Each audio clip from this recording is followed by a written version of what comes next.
الرحیم۔ حضرات گرامی، اللہ تعالیٰ نے قرآن کریم میں ایک سورہ کا نام سورہ الجمعہ رکھا۔ اس سورہ میں جمعے کے احکام بیان کیے گئے ہیں۔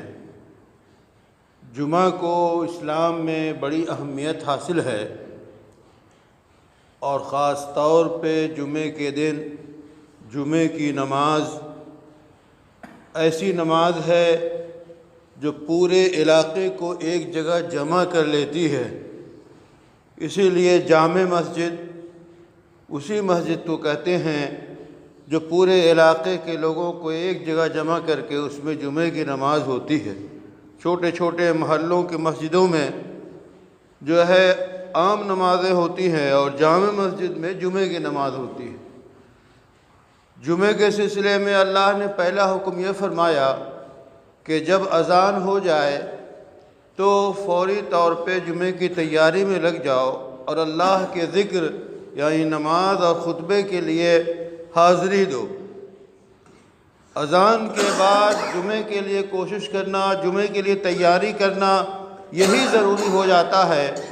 اس کے علاوہ دوسرا حکم ہے وَذَرُوا الْبَيْعَ، کاروبار کو چھوڑ دو، خرید و فروخت کو چھوڑ دو، ساری چیزیں بند کر دو، سارے کام بند کر دو۔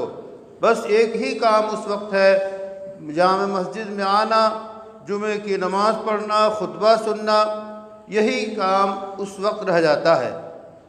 حتیٰ کہ اور بقیہ کام حرام ہو جاتے ہیں سوائے اس کے کہ جمعے کی تیاری کریں۔ اس سے ہمیں اندازہ لگانا چاہیے کہ ہم جمعے کے لیے آتے ہیں اور بالکل دروازے کے پاس معمولی سی دھوپ میں کھڑے ہو کے وقت گزارتے ہیں۔ اس کی کوئی گنجائش نہیں ہے۔ مسجد میں آنے کو کہا گیا، اللہ کے ذکر، نماز اور خطبے میں آنے کے لیے کہا گیا، اس لیے جمعے کی اذان کے بعد مسجد میں آنا ضروری ہے، اور کاروبار کو چھوڑ دینا فوری طور پہ یہ بھی ضروری ہے۔ اس کے بعد پھر اللہ نے حکم دیا کہ جب جمعے کی نماز مکمل ہو جائے، ختم ہو جائے، تو پھر زمین میں پھیل جاؤ اور اللہ کا رزق تلاش کرو، یعنی کاروبار جو روک دیا گیا تھا اسے شروع کر دو۔ اور پھر یہ بھی بتایا گیا کہ یقیناً سب سے بہتر دینے والا، رزق دینے والا وہ اللہ تعالیٰ ہے۔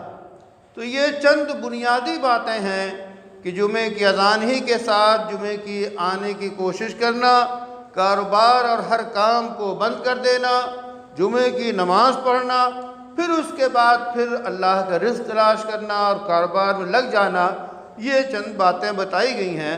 اللہ سے دعا ہے کہ ہمیں اس پہ عمل کرنے کی توفیق عطا فرمائے۔